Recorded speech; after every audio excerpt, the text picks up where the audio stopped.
এই বিশ্লেষণে আপনাদের স্বাগত। চলুন আজ আমরা স্টার ডায়মন্ড সাদমান হোসেন ইমনের উপস্থাপিত ডিএক্সএন এর ব্যবসা আর মার্কেটিং প্ল্যানটা একটু ভেঙে দেখি আর বোঝার চেষ্টা করি এর পেছনের মূল কৌশলটা ঠিক কী। তো এই পুরো মডেলটা ভালোভাবে বোঝার জন্য আমরা কয়েকটা মূল ধাপে এগোব। চলুন এক নজরে দেখে নিই কী থাকছে আমাদের আজকের আলোচনায়। আচ্ছা, তো সবার আগে আমাদের একদম বেসিকটা বুঝতে হবে, মানে ব্যবসা জিনিসটা আসলে কি, আর এই প্রেজেন্টেশনে যে দুটো মডেলের কথা বলা হয়েছে সেগুলো ঠিক কিভাবে কাজ করে। দেখুন, ব্যবসার একদম কোর কনসেপ্টটা কিন্তু খুব সিম্পল, তাই না? এটা হলো বিনিময়। সেই প্রাচীনকালে যেমন মানুষ একটার বদলে আরেকটা জিনিস নিত, আজকের এই জটিল কমার্সের দুনিয়াতেও কিন্তু মূল ধারণাটা একই রয়ে গেছে। আর এখানেই কিন্তু আসল খেলাটা শুরু হয়। এই যে স্লাইডটা, এটা দুটো মডেলের মধ্যে পার্থক্যটা খুব পরিষ্কার করে দিচ্ছে। একদিকে আছে আমাদের চেনা প্রচলিত মডেল, যেখানে ফ্যাক্টরি আর কাস্টমারের মাঝে অনেকগুলো ধাপ, আর অন্যদিকে ডাইরেক্ট সেলিং মডেল, যেটা এই পথটাকেই একদম ছোট করে আনে। ব্যাপারটা একটু ভাবুন, প্রচলিত সিস্টেমে কি হয়, একটা জিনিস ফ্যাক্টরিতে তৈরি হতে যে খরচ হয়, আমাদের হাতে আস্তে আস্তে তার দাম কিন্তু কয়েক গুণ বেড়ে যায়। কেন? কারণ এর মাঝে সাপ্লায়ার, হোলসেলার, বিজ্ঞাপন, রিটেলার প্রত্যেকেই নিজের লাভটা যোগ করে, আর এই সব কিছুর চাপটা শেষ পর্যন্ত কিন্তু একজন কাস্টমারকেই নিতে হয়। তো এই প্রচলিত মডেলের সমস্যার সমাধান হিসেবেই আসছে ডিএক্সএন সিস্টেম। চলুন এবার দেখি ওরা এই ডাইরেক্ট সেলিংয়ের ধারণাটাকে কিভাবে একটা পুরো বিজনেস মডেলে পরিণত করেছে। সাদমান হোসাইন ইমনের কথাটাই দেখুন। ডিএক্সএনের মূল প্রতিশ্রুতিটাই হলো এটা, যে এখানে একজন কাস্টমার শুধু কাস্টমারই থেকে যায় না, তার কাছে সুযোগ থাকে কোম্পানির একজন অংশীদার বা বলা যেতে পারে মালিক হওয়া। আর এই ডোনাট চার্টটা দেখলেই পুরো আর্থিক ব্যাপারটা জলের মতো পরিষ্কার হয়ে যায়।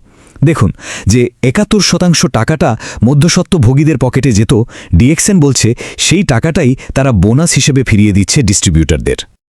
আচ্ছা, তাহলে প্রশ্ন আসতেই পারে যে এই সিস্টেমে একজন এগোবে কিভাবে।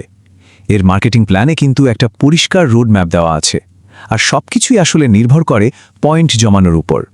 তো যাত্রাটা শুরু হচ্ছে ১০০ পয়েন্ট ভ্যালু বা পিভি দিয়ে। এটা করলেই ৬% বোনাস পাওয়া শুরু। এই পিভি আসে নিজের এবং টিমের কেনাকাটা থেকে। আর ব্যাপারটা হলো পিভি যত বাড়তে থাকবে, বোনাসের পার্সেন্টেজও কিন্তু লাফিয়ে লাফিয়ে বাড়বে। দেখতেই পাচ্ছেন ৩০০ পিভিতে ৯%, ১০০০-এ ১২%, এভাবে বাড়তে বাড়তে যখন ৪৫০০ পিভি হয়ে যায়, তখনই একজন স্টার এজেন্ট হয়ে যায়, আর তার বোনাস দাঁড়ায় ২৫%। আর এখানে সবচেয়ে গুরুত্বপূর্ণ বিষয়টা হলো, এই যে এতগুলো পয়েন্টের কথা বলছি, এটা কিন্তু একা করার বোঝা নয়। এই পয়েন্টগুলো আসে নিজের কেনাকাটা আর পুরো টিমের সবার কেনাকাটা মিলে, মানে এটা একটা টিম গেম। স্টার এজেন্ট হওয়াটা তো একটা বড় ধাপ, কোনো সন্দেহ নেই, কিন্তু আসল খেলাটা শুরু হয় এরপরে। ডিএক্সএন প্ল্যানের আলটিমেট গোল হলো স্টার ডায়মন্ড হওয়া, আর একবার সেখানে পৌঁছাতে পারলেই কিন্তু পুরো বোনাসের দরজাটা খুলে যায়। একজন স্টার ডায়মন্ড আসলে কে? তিনি হলেন এমন একজন লিডার যার নিচে সফলভাবে ৬টা স্টার এজেন্ট লাইন তৈরি হয়েছে। আর তখন তিনি শুধু বেসিক বোনাসই পান না, সাথে যোগ হয় group development bonus, leadership bonus, এমনকি ইন্টারন্যাশনাল প্রফিট শেয়ারও। এই সব মিলিয়ে কিন্তু সেই কাঙ্ক্ষিত ৭১% বোনাসটা আসে। মানে একদম সহজ কথায়, এই ৭১% হলো কোম্পানির লাভের সেই বিশাল অংশ, যেটা তারা তাদের টপ লেভেলের ডিস্ট্রিবিউটরদের সাথে ভাগ করে নিচ্ছে।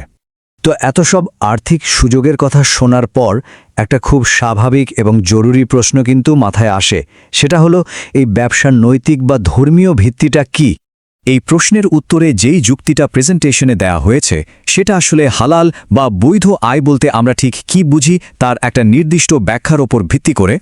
উপস্থাপনা অনুযায়ী যে কোনো কাজকে হালাল বা বৈধ হতে হলে সেখানে ৪টা জিনিস ইনভেস্ট করতে হয়: নিজের অর্থ, মেধা বা বুদ্ধি, শারীরিক শক্তি বা শ্রম, আর অবশ্যই সময়। আর এই ৪টা স্তম্ভের ফ্রেমওয়ার্কে কিন্তু ডিএক্সএন বিজনেস এবং জুয়ার মধ্যে একটা স্পষ্ট পার্থক্য টানা হয়েছে। বলা হচ্ছে ডিএক্সএনে একজন ব্যক্তিকে অর্থ, মেধা, শ্রম এবং সময় এই ৪টি দিতে হয়। অন্যদিকে জুয়ার ক্ষেত্রে শুধুমাত্র টাকা লাগানো হয়, বাকি ৩টির কোনো ভূমিকা নেই। সেখানে পণ্য বা সেবার কোনো বিনিময় হয় না, পুরোটাই ভাগ্যের খেলা।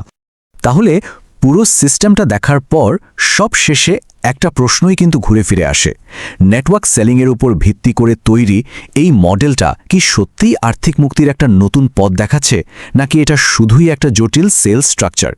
উত্তরটা হয়তো ভাবনার উপরই ছেড়ে দেওয়া ভালো। এই ব্যবসাটা পৃথিবীর যে কোনো দেশ থেকেই শুরু করা সম্ভব।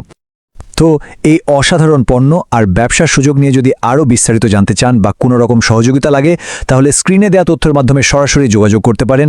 DXN global networker Sadman Hossain Emon এই ব্যাপারে সব রকম সাহায্য করার জন্য আছেন।